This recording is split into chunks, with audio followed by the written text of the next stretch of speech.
What's up, everybody? The Morgile here.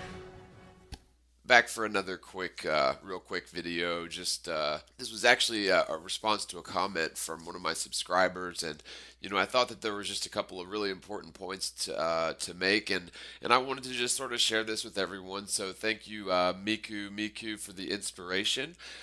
Okay, so this is the original question or comment from Miku. Hi, I was wondering if you could explain why we do not have satellites past the Van Allen radiation belt, or perhaps direct me to any videos you know explaining this. I'm having trouble with a few fellows who are getting increasingly, well, not nice. I would like to have some facts to back up what I know is the truth. Any help would be greatly appreciated. Thank you, Ali, aka Miku. So I'll go ahead and respond to that because it is a good, important point that comes up quite frequently. So to answer the question, and it did take me a while to get back to Miku. I made a video yesterday because all of my private messages and comments that are sort of aggregated in your my channel page, which makes it very convenient, they had all disappeared, and I actually called Jaron. He said they had done the same on his end, but it appears that they re-emerged today, so I don't know if I'll take that video down, but I guess I'll just leave it up, whatever.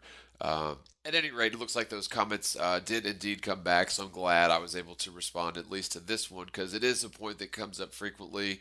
NASA alleges, or they claim, that there are thousands and thousands of satellites in orbit. And it's not just NASA, it's RASA, it's the Chinese space, whatever they are, Chinese NASA, Chinasa, whatever.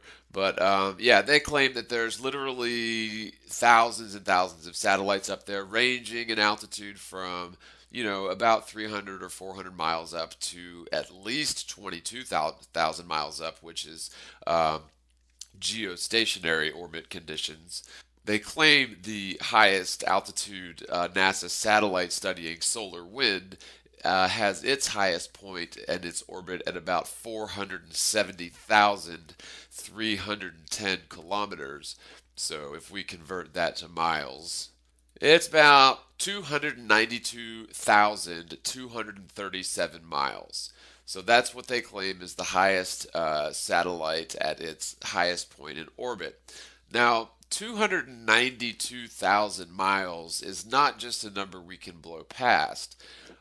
If you can think that the equator, the distance around the equator is approximately 25,000 miles, and that would be in the globe Earth model or in the flat Earth model, roughly. So 25,000 miles would be like, if you could drive on a highway all the way around the Earth one time, that would be 25,000 miles. 292,000 miles is 10 times and then some further than that. I guess 11 times and then some further than that. So we're talking about a satellite that is so far away. If you stretched out the equator into end to end to a length of string, it would be 25,000 miles long. We're talking about more than 10 times the distance of that. So that is a great distance.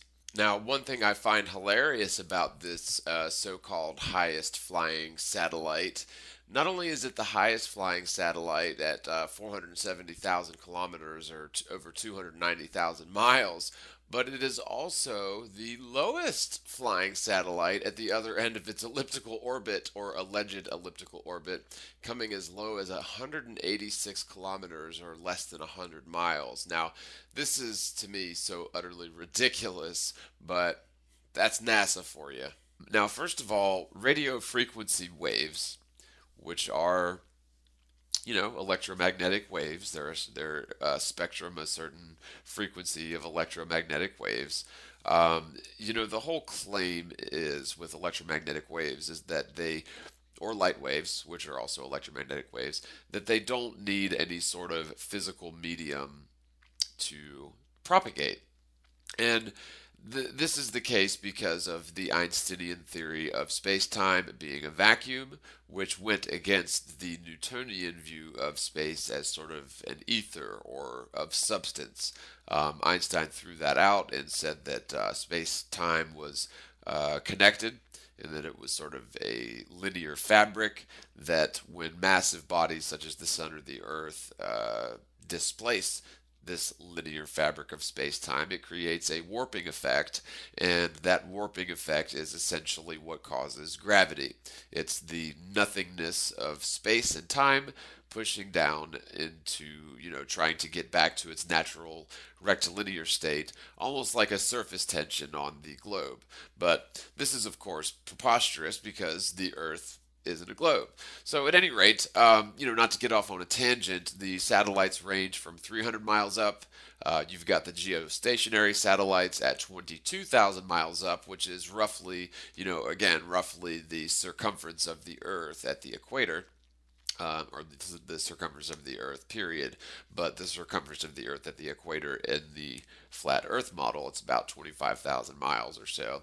The geostationary condition satellites are at 22,000 miles, and I think traveling at something like 1,700 miles an hour, which is very odd to me. But apparently, allegedly, they range up to, 239,000 miles, which all of these distances are just preposterous. Um, and all of the claims beyond 300 miles are highly doubtful. Specifically, the ISS, the International Space Station, if it actually exists up there as a physical body, at least some of the time. Okay, so it's supposedly about 249 miles up. So this is just below the lower magnetosphere, which is at about 600 kilometers up. That is, the lower magnetosphere is 600 kilometers up. So if we convert kilometers to miles, that's about 372 miles. So allegedly, the ISS, if it actually is up there, it's got a good 120 something mile buffer between it and the lower magnetosphere.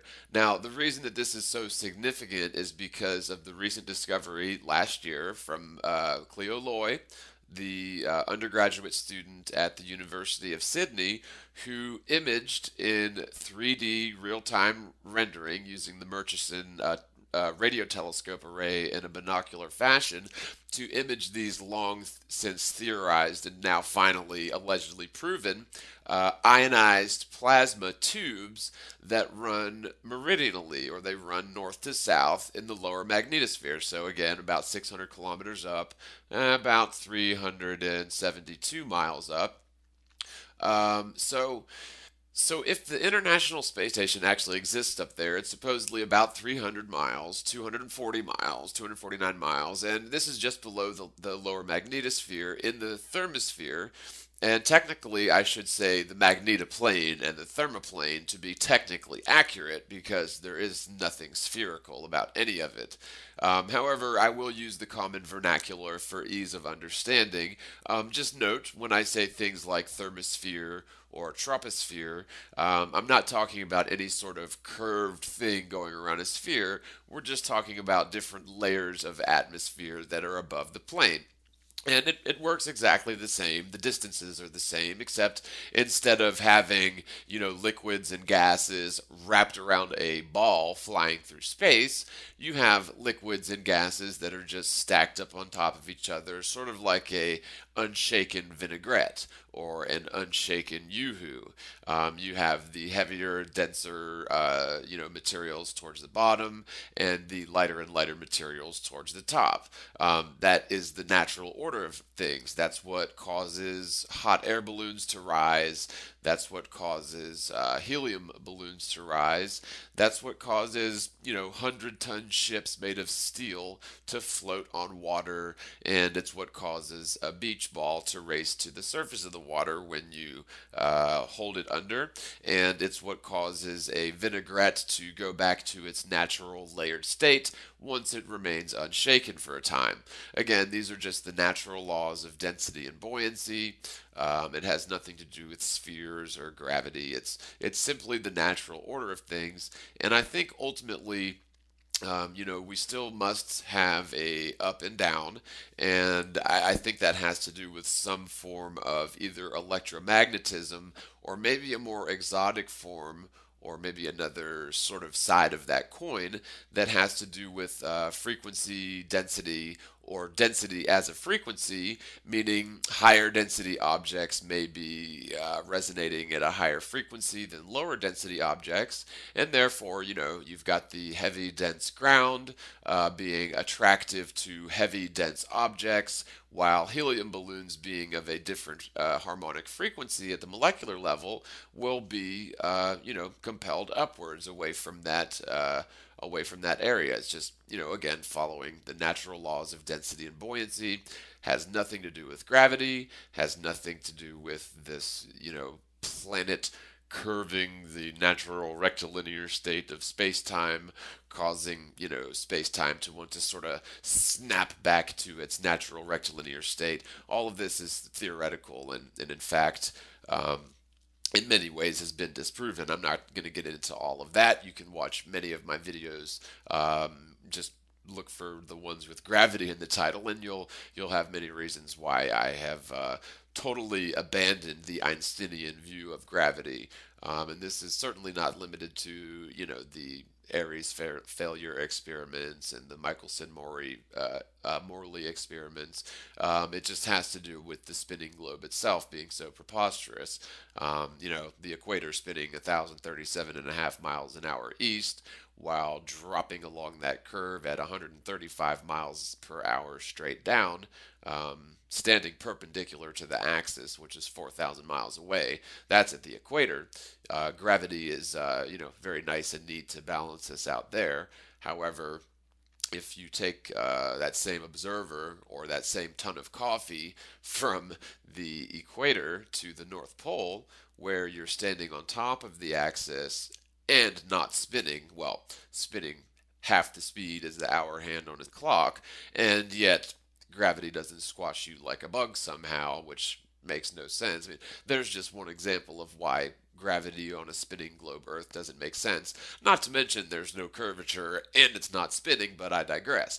So, there's a recent NASA documentary where a blonde-haired, fresh out of college NASA spokesperson does a documentary sketch, and where he explains that NASA, and I'm paraphrasing here unless I can actually find the clip, is trying to develop technology that will allow us to go beyond the radioactive barriers that lie about 400 or 500 miles up and extend many thousands of miles up to 20 or 25,000 miles up, and possibly even further, which are known as the Van Allen belts. Even onto Mars. For these missions, Orion has to be one tough spacecraft, withstanding high speeds, searing temperatures, and extreme radiation. Before we can send astronauts into space on Orion, we have to test all of its systems. And there's only one way to know if we got it right. No astronauts will be aboard. The spacecraft is loaded with sensors to record and measure all aspects of the flight in every detail. It all begins with launch, aboard a Delta IV Heavy. The spacecraft and the upper stage begin their first lap around Earth. Mission Control in Houston is monitoring the progress of the flight. Orion's over 100 miles up and going about 17,000 miles per hour. Just as it passes over the Indian Ocean, we lose communication. As we get further away from Earth, we'll pass through the Van Allen belts, an area of dangerous radiation. Radiation like this could harm the guidance systems, onboard computers, or other electronics on Orion. Naturally, we have to pass through this danger zone twice, once up and once back. Communication.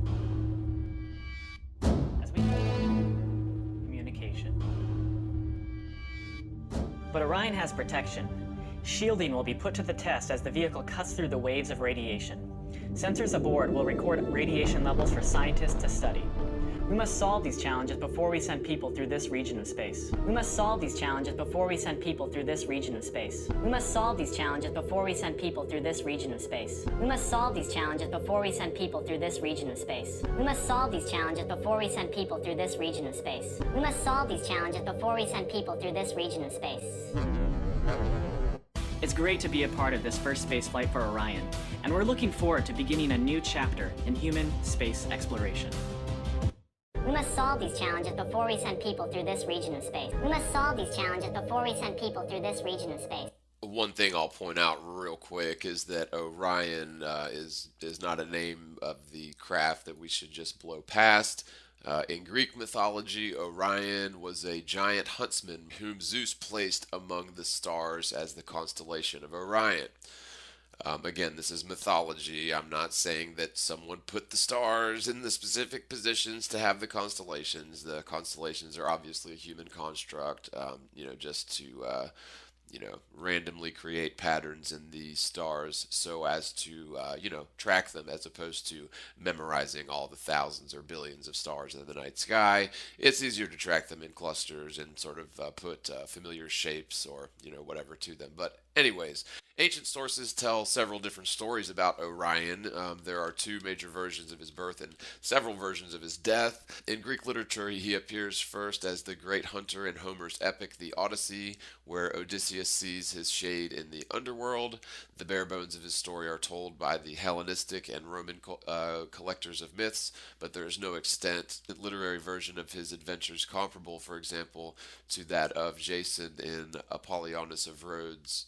So it just goes to show that NASA is still, up to their same old tricks, which is they are indeed into ancient mystery religions. They name all of the craft and missions after, relevant figures in the ancient mystery religions. That includes Greek mythology, Roman mythology, Egyptian mythology, ancient Babylonian mythology, going all the way back to the time of probably Sumeria and all that good stuff. But it's just another one of those hidden in plain sight situations where NASA is blatantly, obviously I guess you could say a Luciferian organization, or at least an esoteric occult organization. Now, up until recently, I think it was either in late 2014 or maybe late 2013, if I'm not mistaken, scientists allegedly discovered yet another radioactive band similar to the Van Allen belts, meaning that the Apollo astronauts would have had to travel an additional 30 or 40,000 miles through this radioactive death trap, and yet they don't remember experiencing anything as they traveled through this. First the ionized plasma in the lower magnetosphere, and then of course all of these different layers of varying radiation, which they had absolutely no account of until many years later when they were put on the spot and suddenly remembered. We've all seen the Bart Sibrel Astronauts Gone Wild thing. So anyway, you've got this blonde-haired, blue-eyed NASA spokesperson saying that they're figuring out technologies to get beyond these radioactive barriers. And of course, this is so ridiculous because NASA claims to have traveled well through and beyond these radioactive barriers onto the moon and back through them, mind you, many times in 1969, never returned. Although Dr. Van Allen had indeed discovered the extended radiation fields up there, NASA ignored his warnings to prepare their mission to expect major issues with radiation. Now, I also think it's funny that the astronauts claim that the Van Allen belts had not been discovered in 1969, when in fact the Van Allen belts had indeed been discovered, and Van Allen was indeed warning them to, have some sort of radiation shielding for the capsule, for their suits, which, they claim to have done for the suits, but not for the capsule, which you could say that's irresponsible of NASA to ignore him and to not equip their capsule for the, prized, precious astronauts. We wouldn't want to have them fried by radiation. But I would argue that the radiation was irrelevant to NASA because NASA never intended to go any higher than low Earth orbit, which is exactly the same thing as high altitude flight. Now, here's the kicker. In 1943, 20 some odd years before the Apollo missions, when Nikola Tesla died, the U.S. federal government seized all his property under the Alien Act during wartime, Although Tesla was from Serbia, he was indeed a naturalized U.S. citizen at the time of his death, and such alien property laws during wartime did not apply to Tesla. Now, the point is, Tesla had created the framework and technology to support all of the following using ground based systems coupled with either geostationary weather balloons or simply bouncing radio frequency waves off of the ionosphere, much like is done using the old school Loran system for navigation across great oceans. And of course, they claim that the newfangled Loran system is satellite based technology. However, that is impossible and irrelevant. The point is, Tesla developed the framework to support internet, including Wi Fi, GPS, including real time tracking of individual transmitters, cellular phones and pagers, wireless communications, including satellite TV and cable TV.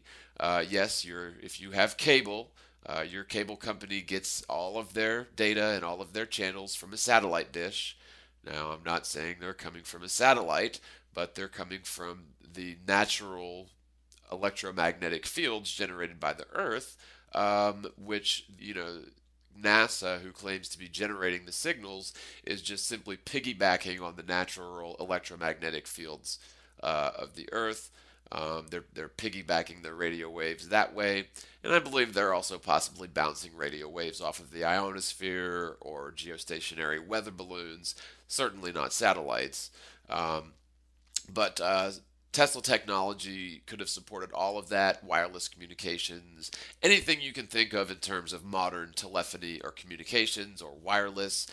Even further, he had developed a technology where he could transmit powerful electricity, high voltage electricity wirelessly, so that instead of gassing up a plane with either fossil fuels, and I use the quotes for the fossils, but either running a plane on fossil fuels or possibly water. Yes, the technology has existed since the 60s to run an internal combustion engine on water. It's a simple modification to the carburetor where you simply mix enough oxygen with the water vapor. Everyone knows oxygen is highly combustible, and if you can get that mix right, which is fairly easy to do with injection or just injecting the proper mix of oxygen and water vapor into the combustion chamber, this allows for a combustion equivalent and if not greater than that of so-called fossil fuels, and the only exhaust is water vapor or clouds. And by the way, you don't have to dig up water. You can just find it pretty much anywhere, and there's no energy lost or gained. It's just taking oxygen, combusting it, and instead of O2, the oxygen combines with the hydrogen and you get H2O. If I've got that right, maybe I've got it backward. I'm no specialist in chemical reactions by any means, but I do understand fully well that oxygen is extremely combustible. And as long as you can get that mix right into the combustion chamber, then any normal, regular car can indeed run on water vapor, and that would also include any regular plane, because again, it is an internal combustion engine, although the force generated by the engine, instead of being applied to the wheels in the case of the car, it's applied to the jet engines in the case of the plane.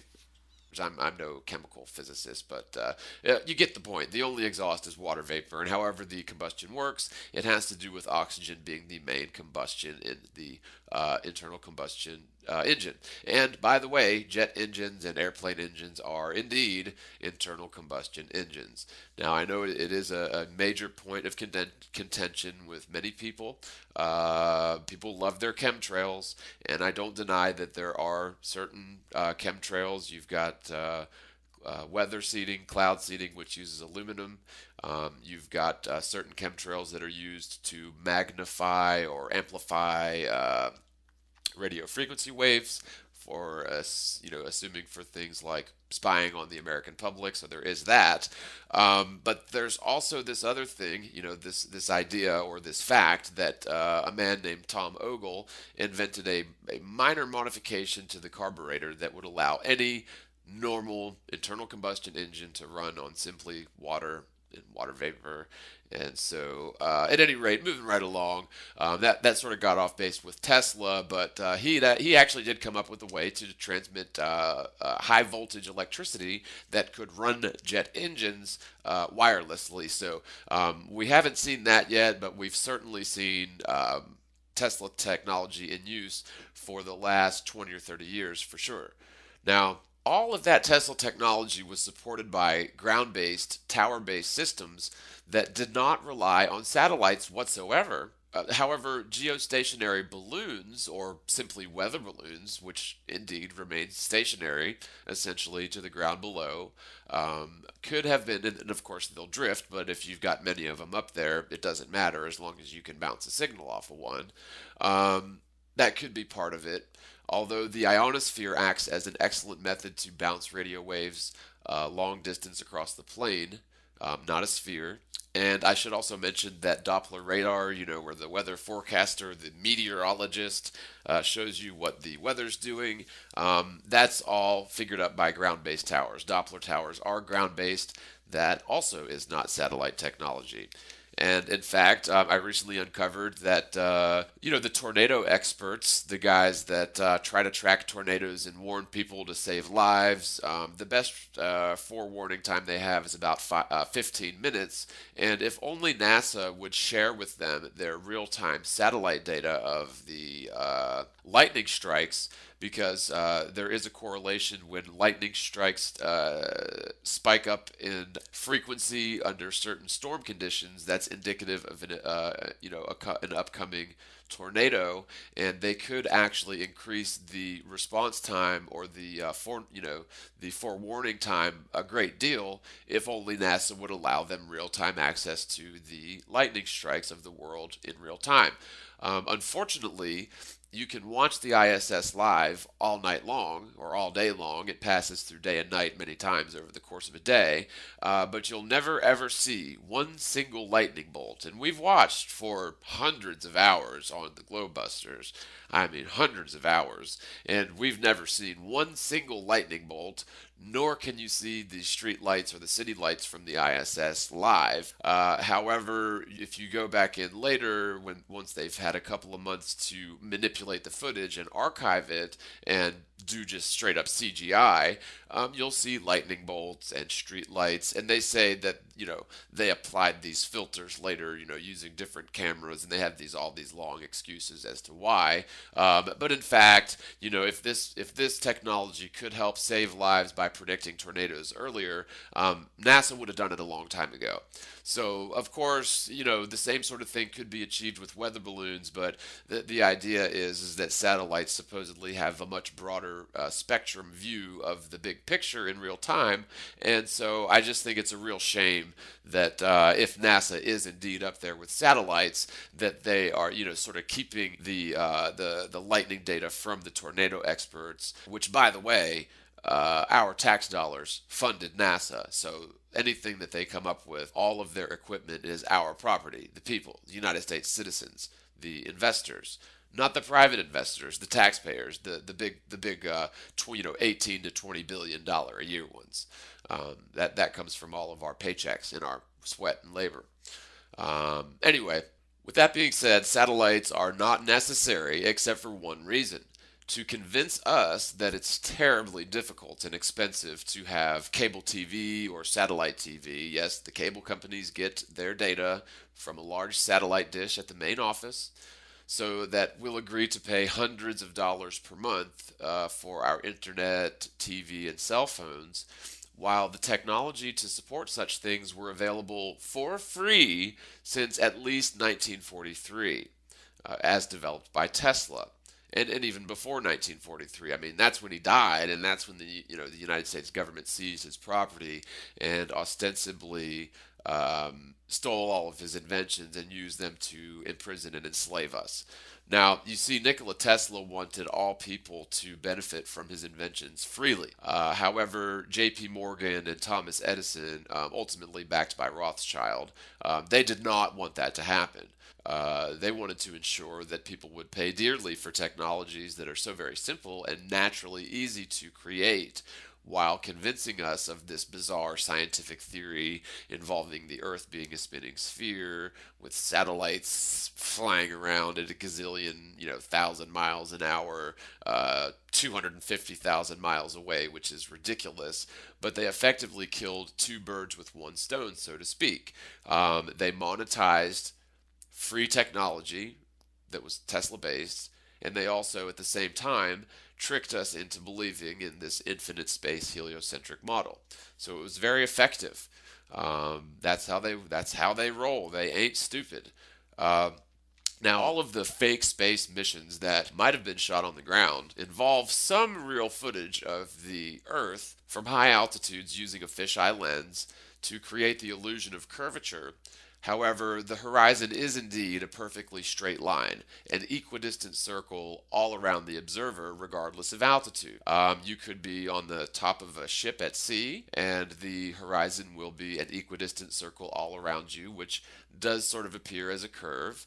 When I was young, I went out on a fishing boat out to sea, so there was nothing around but sea, and I got up on top of the 14 or so foot mast, and I could see all around me the horizon, and it does indeed look like a curve, but that's because it's perspective. Your field of view is a finite distance in every direction equally, as long as there's no sort of topography, and so believe you see the curve of the Earth out there on the sea. Now, it could also be 30 miles up, and the horizon level still never falls, as observed by weather balloon footage. But besides that point, there appears to be a limit to, quote, high altitude flight, also known as low Earth orbit, and that would be about 600 kilometers or about 350 miles, give or take. Now, in the mid-1990s, NASA released a surprising report that one of the manned capsules came very close to the 350-mile mark, I believe, and the crew began to experience this radiation. For example, they saw shooting stars with their eyes closed, which would imply radiation passing through their skulls and hitting their retinas, probably coming from the newly discovered, long theorized, and by newly discovered I mean just last year in 2015, but long theorized ionized plasma in the lower magnetosphere. Indeed, undergraduate astrophysicist at the University of Sydney in Australia recently captured 3D animations in real time of the ionized plasma tubes in the lower magnetosphere using the MRI, or the Murchison radio telescope array, in a binocular fashion to achieve a 3D imaging of the plasma tubes in real time. So it appears to me that there is indeed a limit to high altitude flight, also known as low Earth orbit, and any claims that we have satellites 22,000 miles high in geostationary velocities and even 250,000 miles high, all of that is total hogwash. All materials known to man would literally melt and evaporate if exposed to temperatures and radioactive conditions involved with the ionized plasma, not to mention the temperature flux when passing through or passing around the thermosphere or the thermoplane, which would expand and contract all known materials, which would damage any systems critical to the satellite's telemetry, maintenance, etc. So, not to mention, the valves and seals and gaskets that technically can't work in a vacuum environment. Somehow NASA has solved all of these technical, physical problems with, the vacuum of space, yet they aren't letting the American people, the investors, in on this technology because it doesn't exist. Now, at the State of the NASA address, I call him Uncle Ben, but what's his name? Chucky Holden. He claimed that NASA comes out with, I think, something like 1,600 inventions every year. I believe one of the inventions was Teflon, which I've recently learned contains PFOA. a chemical that is a feminizing chemical that attacks the male testosterone levels and sperm count. So good job on Teflon there, NASA. So I guess you're with the Georgia Guidestones trying to decrease the surplus population. Well, just so you know, it's not going to be very long where the theoretical physicists and the astronauts are the surplus population, and probably the politicians and the Federal Reserve and other such entities are indeed the parasitic surplus population, and we, the people, the actual workers, the ones whose parents and grandparents fought and died for this country, we are the people, not the Chinese stockholders in the Federal Reserve Bank. They aren't the people. The Federal Reserve Bank is indeed the number one fundamental domestic enemy that has basically enslaved us all with fiat currency and a fractional reserve system that all of us should be extremely pissed about. And really, NASA almost pales in comparison to the Federal Reserve. But at least if we can get started with NASA and the globe, there's going to be other cards that fall, and it's not going to be pretty for the likes of the Federal Reserve. Now, back on point, what we got going on here is a interactive periodic table of the elements, and I'll just go over here to metalloids. Check that out real quick. Metalloid is a chemical element with properties in between, or that are a mixture of those metals and nonmetals. There's neither a standard definition of metalloid nor complete agreement on the elements appropriately classified as such. Despite the lack of specificity, the term remains in use in the literature of chemistry. The six commonly recognized metalloids are boron, silicon, germanium, arsenic, antimony, and tellurium. 5 elements are less frequently so classified: carbon, aluminum, selenium, polonium, and astatine. On a standard periodic table, all 11 are in a diagonal area in the P block, extending from a boron in the upper level to the astatine at lower right, along the dividing line between metals and nonmetals shown in some periodic tables. So I just thought that was sort of important to get sort of the definition of how the metalloids appear in the periodic table. So basically what they're trying to explain is Sb and Te, antimony and tellurium, As, Se, selenium. These are all your sort of metalloids included. They're these here. So at any rate, that was just a little background into that. But what you can do with this periodic table is you can look at how different elements react for different temperatures. And it looks like the temperature scale right now is down to, it begins at the low end at 0 Kelvin. So we'll try raising it. And it's color coded, so that you can see as temperature is raised, certain things when you're not selecting, when you're raising the temperature, you can see right there towards the left, right here, solid, liquid, gas, unknown. Okay, and so that's it's color coded as to that's how these elements or metalloids are going to react based on the temperature. So just keep that in mind, that solid is obviously what you're going to want if you've got something like a space station. You don't want your space station made of liquid or gas or unknown materials, right? So we definitely want to make sure that under all temperature variants that the space station is going to experience, that the parts, exterior especially, but also interior, because temperature does tend to travel. Hot always goes to cold, and although they will argue that they've got their space station and such very well insulated, I've seen no evidence for that. They never even close a hatch, for crying out loud. So, anyways. And oh, by the way, if you watch a documentary about NASA, they were point blank asked, what happens if you spring a leak in, say, that window there? And the astronaut answered, well, then you spring a leak. Well, we all know that even the most minor leak in the vacuum of outer space in the thermosphere where the ISS resides would certainly be a catastrophe, an instant catastrophe space station wide because they never close a freaking hatch. But just looking at some of the stuff like aluminum, silicon, um, they also use, I believe, a lot of titanium, or they claim to use a lot of titanium. Notice the element 118 ununcocktium. That's obviously very interesting.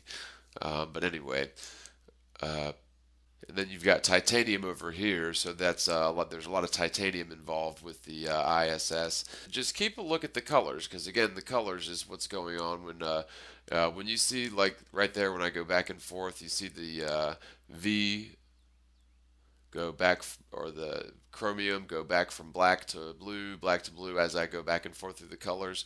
Well, that means that at this temperature it remains solid, and then at this point, raising temperature, it turns into a liquid.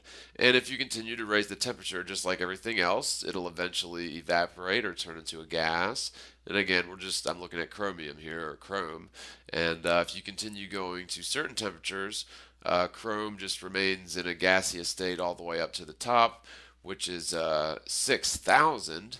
And I think it's an important point to make that everything in terms of states of matter, whether it's solid, liquid, or gas, is all related to pressure, temperature, density. All of those are variables, and so even things that you think of as extremely, hard metals, like for example, titanium, which is extremely durable and strong and light and good for building, Limobiles. Um, but even titanium, if heated to the correct temperature, turns into a gas. And so it really just proves the point that if you want to talk about relativity, my definition of relativity would be temperature, density, and pressure. And really, that's what causes the effect of what goes up must come down, which is often attributed to the Einsteinian hypotheses of gravity, involving the world being a spinning globe as the crux or the premise of the entire argument, when indeed the Earth is a stationary plane, so the entire theory is irrelevant. 6,000 Kelvin, 5727 Celsius, 10,000 Fahrenheit. I think that some of the temperature ranges involved with the ISS and the thermosphere, according to astronomy.nmsu.edu, the thermosphere, thermal classification of the atmosphere, and the thermosphere temperature increases with altitude due to the strong incident UV solar flux. It includes the exosphere and part of the ionosphere. On Earth, the temperature rises 1,000 K at 500 kilometers and is isothermal above this level. Just as a little FYI, for those of you who don't know, isothermal, according to dictionary.com, is an adjective which means occurring at constant temperature or pertaining to isotherm, or a noun in meteorology, an isotherm. So, pertaining to an isotherm, we'll follow that link. Meteorology, a line on a weather map or chart connecting points having equal temperature, also called isothermal line. Physics, a curve on which every point represents the same temperature.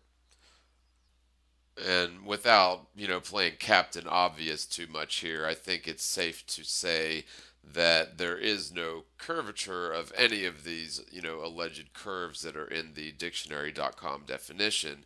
All of that is assuming that the Earth is a giant sphere, which it obviously isn't. It's a stationary plane. So again, we're just looking at layers upon layers upon layers, not wrapped around any sort of ball whatsoever. So one thing I'll do, just using the known properties of all of these elements, is just see at what point does every last material turn to at least liquid, which is the blue. And that looks like at about 3744 Kelvin. Oh, wait a minute. You still got carbon that hangs on there for a thread. Carbon goes up to about 38 and some odd Kelvin. But up at, beyond 38 and some odd Kelvin, then everything has turned to at least liquid. Most of the things like titanium turn to liquid way back here at about, let's see, 1884 to 1900. So around 1900 Kelvin is where titanium turns to liquid. And, you've got the astronauts on the moon wearing basically, tinfoil layered plastic suits with booties, and the stuff that they were wearing should have melted and probably turned to gas on the conditions they say that are on the moon, unless they made all of their suits out of like carbon, which I don't think they did. I don't think that was the case. And even if that was the case, the temperature flux alone is enough to warp any of these materials from sturdy to brittle, in a matter of certainly years. And with the ISS allegedly being up there for 15 years, it's just a wonder that the thing has never had any sort of incident ever, when they fail to maintain any sort of safety protocols that you would expect. For example, closing a single airlock between segments. They never do. They leave them open for ease of access, it appears, when in fact this would cause the entire, it would put the entire ship in jeopardy. If even the smallest window had the smallest of leaks, the vacuum of space would be so powerful that it would literally begin to suck everything out. First, the atmosphere out of the ISS, and then larger and larger objects would be sucked out. It's because of the pressure differentials. The whole thing would explode fairly quickly. Rings in here, and a shaft that you rotate. So, I mean, like on the space station, how many of these would you have? 7, because we have 7 windows. What happens if you get a leak on that? What happens? Then you have a leak. Then you have a Just leak. have a leak. And what you would do is, lose air. yeah, you would probably seal the whole. Seal the whole company off. How would you do that?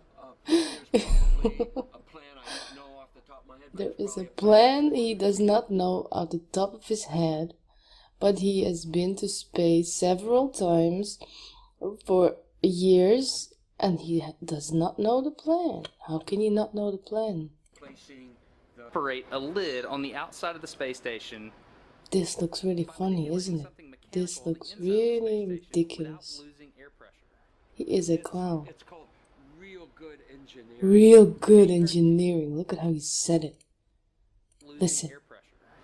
It's called real good engineering. Real good engineering. That's how he talks to us. And on top of all that, besides just springing a simple leak, I should add all known materials would be damaged beyond repair, and any systems would have critical failures in these satellites due to temperature flux, radiation, plasma. It's ridiculous to even think that they're up there.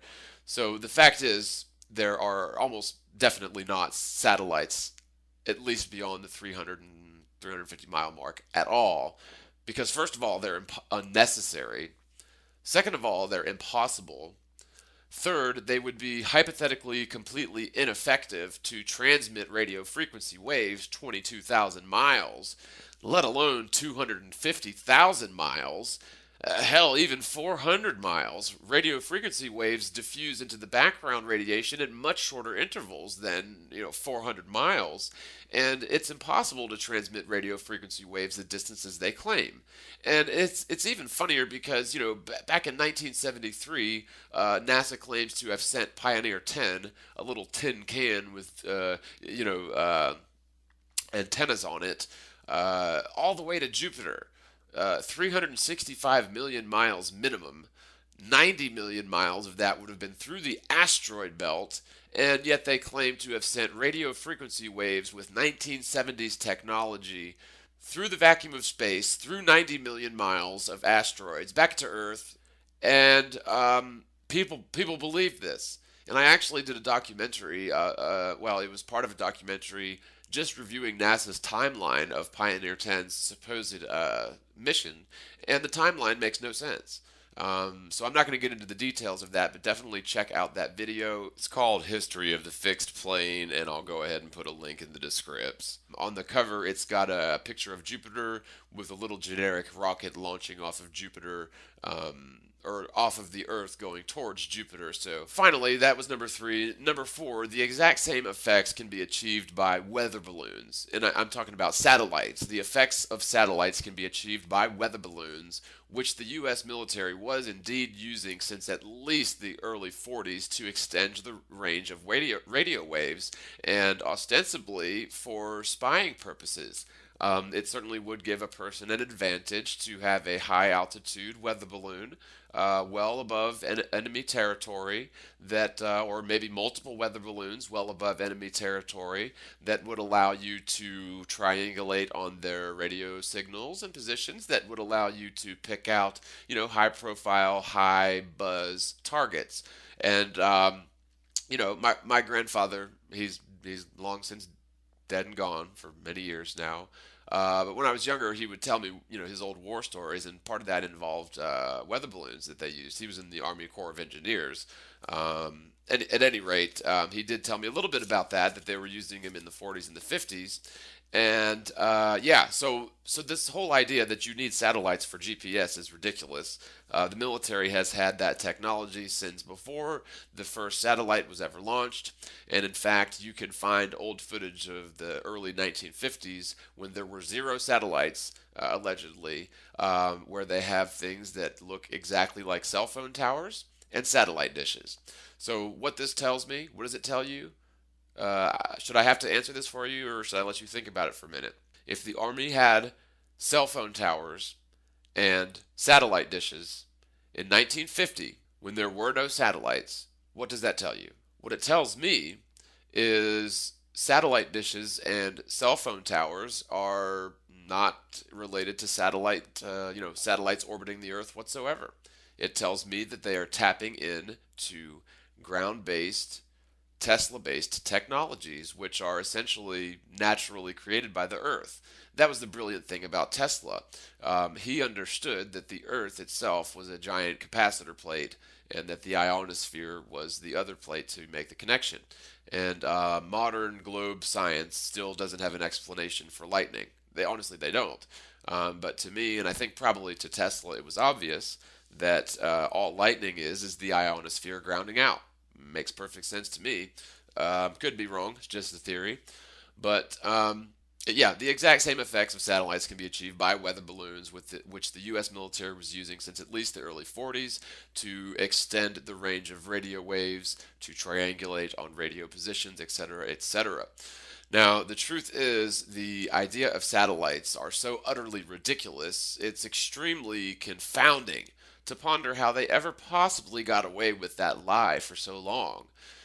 The U.S. alien property during wartime, which they used to sort of really just snatch up all of Tesla's work, they picked clean Tesla technology and sold us the idea of space and satellites 20 years later. Because again, they did the whole Tesla seizure in 1943. We had the Apollo missions in 1969, and it seems like that the time in between 1943 and 1969, they started rolling out things like Lost in Space, and all these movies and sci-fi books, and all of this propaganda of infinite space, and space travel and aliens. I mean, it was all a big psyop, provably so. The fact is, we've been using Tesla technology for the last 20 years, at least, and the military's been using Tesla technology for the last 60, 70 years, at least. But we've been using it for the last 20 years under the guise of satellite technology, so that they, being, the Rockefellers and the government, and possibly the internet service providers and cell providers and such, so that they could justify the total usury and ripoff to pay all these extremely expensive bills. A cell phone bill is $100 a month. A cable bill is a couple $100 a month. An internet bill is $100 and something bucks a month. If you want to have GPS, you're going to pay a little extra. So yeah, they're getting you coming and going with this so-called satellite technology. I'll go ahead and mention that I think it's highly plausible that the internet service providers and the cellular phone providers and the cable providers may not know about this whole fake satellite thing. And in fact, they might actually be pretty PO'd, or, to figure out that NASA and these different space agencies and these companies who are responsible for keeping satellites in orbit and charging big bucks for the companies to support their networks and such, when in fact it turns out that the satellites and all of these expensive allegedly expensive space missions have nothing to do with it, and it actually appears that the satellite signals are coming from naturally occurring electromagnetic pathways generated by the Earth itself, running meridianally, but also radiating east to west. And the whole idea of satellites is irrelevant when the technology has been in place to use geostationary weather balloons or an array of weather balloons in order to bounce communication signals far further than normal. And the curvature of the Earth doesn't appear to be the main hindrance or issue, but instead, the real thickness of the atmosphere towards the ground, as well as, of course, refraction. It just makes a lot of sense to bounce radio communications through the less dense, higher atmospheres as much as possible. And they could also have signal repeaters on such geostationary weather balloons, or even something similar to what's claimed, what they have on these satellites. But the whole point is satellites are physically impossible, technically irrelevant, because the same ends can be achieved by weather balloons, and just a big waste of time and a big waste of money in order to trick us into paying $500 a month for cellular technologies and your cable bill. Add it up. It really does come out to be, for most people with a couple of cell phones, cable, internet, telephone, $400 or $500 a month. So that's a paycheck, to a lot of people. I think it's ridiculous that we could all be tapping into this very same wireless energy grid for free. This wireless energy grid, they claim, that is run by a grid of satellites and is apparently just a naturally occurring grid emanating from the Earth itself, and that may be manipulated or sort of helped along by certain mechanisms, but certainly not satellites, which is in fact Tesla-based, ground-based technology that was intended to benefit mankind freely, but instead has been used to enslave us. And that's a travesty. I think that this needs to change. I think that we, the people, can indeed change this, but we've got to stop this division. We've got to stop this paranoia. The media has created a situation where, it's brother against brother, it's neighbor against neighbor.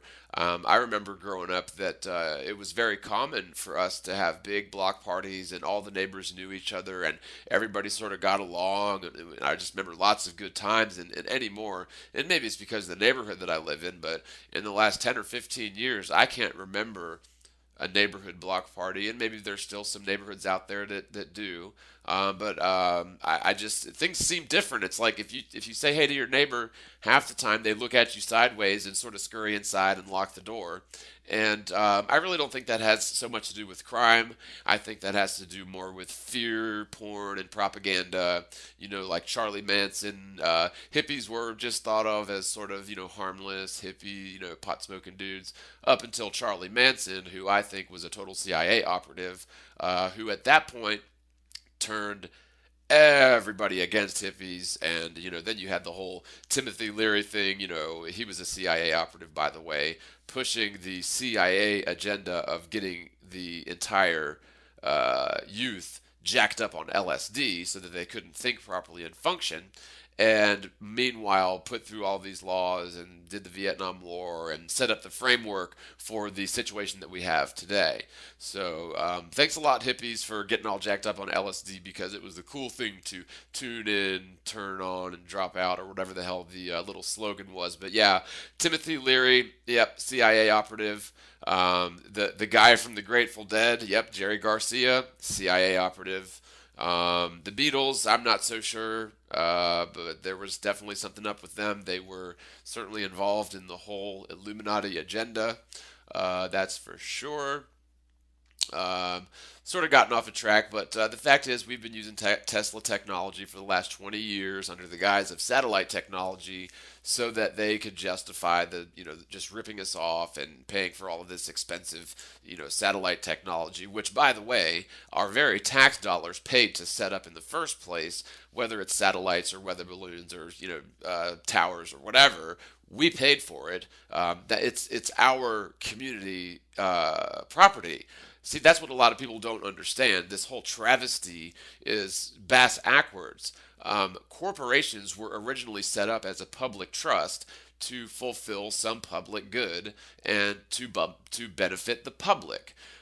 Corporations were never ever intended to become these permanent, festering, cash pits where they basically suck up everybody's wealth and lower the wages for all, raise the profits for the select few at the top. Corporations were never intended to do that. They were just intended to perform some public good. And as long as they continue to perform some public good and not lose money and gain money for their stockholders, then that was legitimate. But you've got these CEOs making ridiculous, $50 million bonuses on top of a $100 million a year salary, which, this is ridiculous. There's homeless, starving people right here in America. I've heard, and I'm not sure how accurate this is, but I've heard that there are 3 times more foreclosed empty houses than there are homeless people or homeless families in America. So that means all of these foreclosed houses that are sitting there rotting, waiting for savvy investors to flip and banks to own and, re-raise this whole property bubble. Instead of, solving lots and lots of problems by simply housing people, which is what the government should be doing, that should be one of their functions, is to, as sort of a safety net, a critical backup for, the most impoverished Americans. Instead, the government is run by the banks that own these properties that basically foreclosed on everybody in order to bottom out the real estate values and allow for our economy to be picked clean. And it worked. Now, I should mention that this isn't just some crazy conspiracy theory. There's actually precedent for this. If you look back into history at the Great Depression, any historian worth his salt that will actually tell you the truth about what happened was the Great Depression was a pre-planned, controlled sort of demolition of our economy in order to consolidate wealth and power into the hands of a few, instead of the roaring, booming 20s. The Great Depression hit, and basically people were all forced out of their homes, left jobless, penniless, homeless, and the so-called Federal Reserve Bank, who was the very cause of the Great Depression in the first place, swooped in to save the day. And we're still stuck with the very issues that were the so-called resolution to the Great Depression by the Federal Reserve Bank, which ultimately put the total control of our monetary supply into the hands of a private group of bankers and investors who are anonymous, which means the Federal Reserve Bank is as federal as the kitty cat prostitution ranch in Nevada. It's just as federal as McDonald's, and yet they're allowed to control the purse strings of our entire economy, and our government, our elected officials, our representatives, we the people, have to beg and borrow money from people who don't even have the money to begin with. Uh, when did we sign Congress's right to issue its currency over to a group of private banks with no connection to nationalism in terms of America, and their only allegiances are to their own wealth and personal gain? And we just simply allow this to continue because the name of the bank is Federal Reserve. Um, when are people going to wake up to this? This is ridiculous. Their plans are working. And it's the sleeping giant that's totally plugged into the matrix of Fox and MSN that's allowing it to happen. So we need to wake people up. You know, who cares what they think of you? Who cares if they think you're stupid?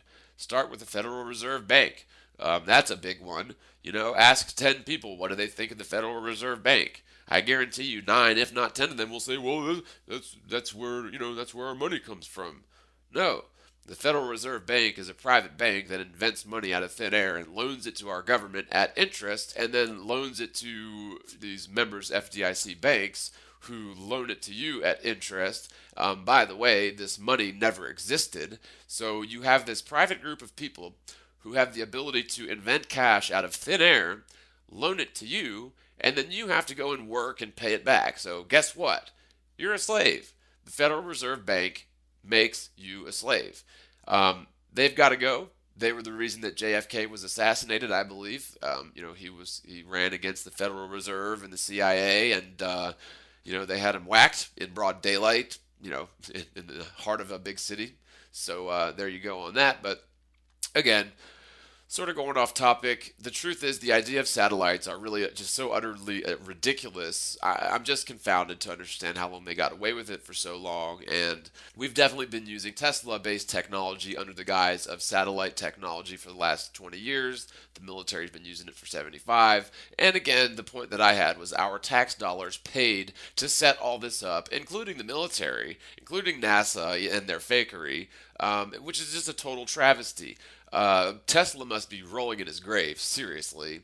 So I hope this helps to answer the question of that post, that original post from Miku. Hopefully this helps to, if you want to share this video with your friends that were giving you a hard time.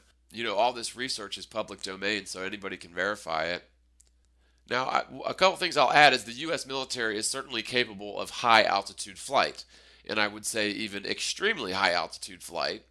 And if you're familiar with the Vomit Comet, it's sort of like a ride airplane where they take a dozen people into a plane that and it's emptied out of all things, and it's got some padding and stuff, but it performs a parabolic trajectory dive, which simulates weightlessness for, 30 seconds to a minute. Now, if you can do this for a minute with standard civilian technology, I can guarantee you the military has such technology of such a grand proportion that it's highly plausible and very likely that 20 to 30 minutes simulated weightlessness in such a parabolic trajectory is totally possible if the proper velocity and trajectory is achieved. So let's say that they have a 300-mile ceiling to deal with.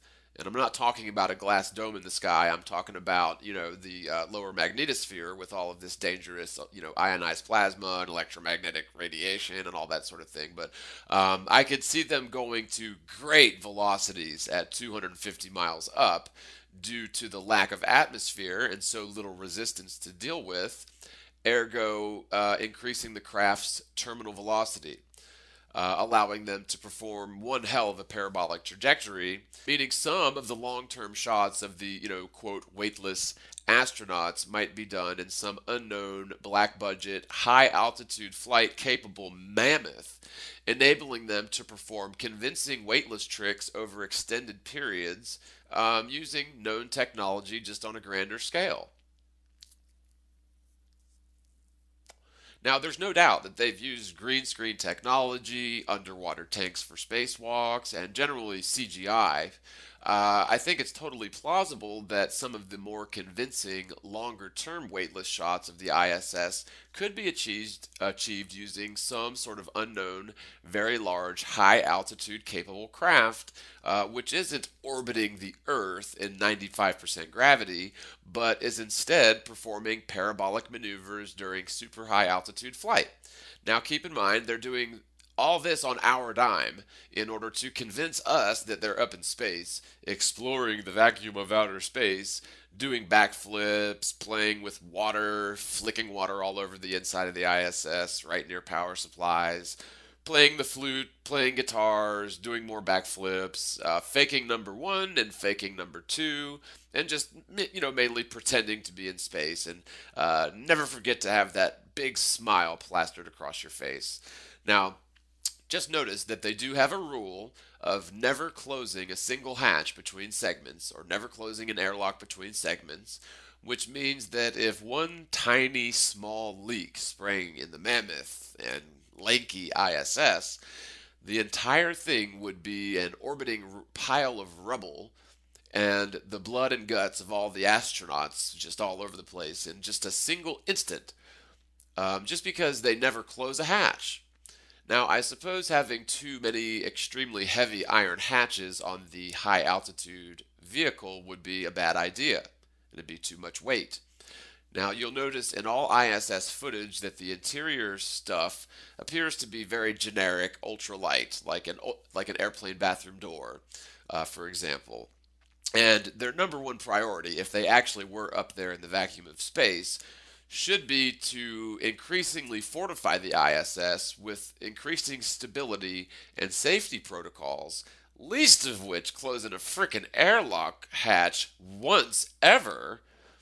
Anyways, thank you so much for your time, your questions, and your comments. I am trying to reply as best as I can.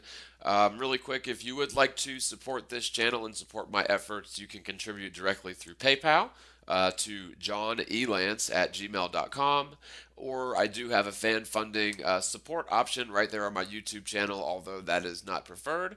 If you don't like PayPal, or if you don't use PayPal for some reason, that option is there.